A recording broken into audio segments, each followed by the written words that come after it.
ఆషాఢ మాసం బోనాలు నేటి నుంచి ప్రారంభం కానున్నాయి. చారిత్రాత్మక గోల్కొండ కోటపై వెలిసిన జగదాంబిక ఎల్లమ్మ ఆలయంలో జరిగే తొలి బోనంతో బోనాల సందడి ప్రారంభమవుతుంది. ముందుగా లంగర్ హౌస్ చౌరస్తాలో ఏర్పాటు చేసే కార్యక్రమంలో ప్రభుత్వం తరపున శాసనసభ స్పీకర్ గడ్డం ప్రసాద్, మంత్రులు కొండా సురేఖ, పొన్నం ప్రభాకర్ దేవాదాయ శాఖ అధికారులతో కలిసి అధికారికంగా బోనాలను ప్రారంభిస్తారు.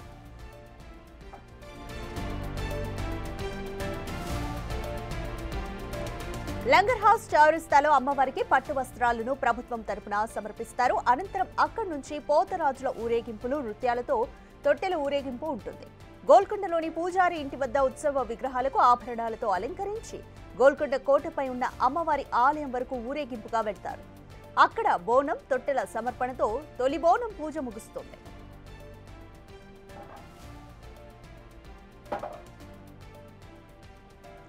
అమావాస్యను పురస్కరించుకుని నిన్న గోల్కొండ కోట మెట్లకు మహిళలు బొట్లతో పూజలను నిర్వహించారు.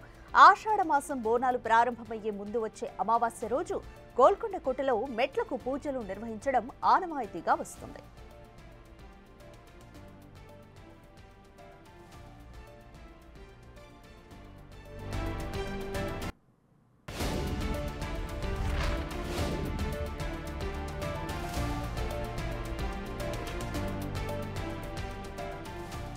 ఆషాఢ మాసం బోనాలు నేటి నుంచి ప్రారంభం కానున్నాయి. చారిత్రాత్మక గోల్కొండ కోటపై వెలిసిన జగదాంబిక ఎల్లమ్మ ఆలయంలో జరిగే తొలి బోనంతో బోనాల సందడి మొదలవునుంది. ముందుగా లంగర్ హౌస్ చౌరస్తాలో ఏర్పాటు చేసే కార్యక్రమంలో ప్రభుత్వం తరపున శాసనసభ స్పీకర్ గడ్డం ప్రసాద్, మంత్రులు కొండా సురేఖ, పొన్నం ప్రభాకర్ దేవాదాయ శాఖ అధికారులతో కలిసి అధికారికంగా బోనాలను ప్రారంభిస్తారు.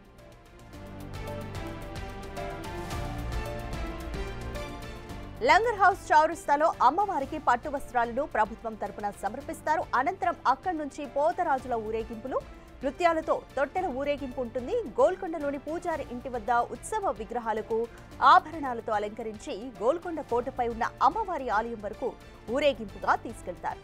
అక్కడ బోనం, తొట్టెల సమర్పణతో తొలి బోనం పూజ ముగుస్తుంది.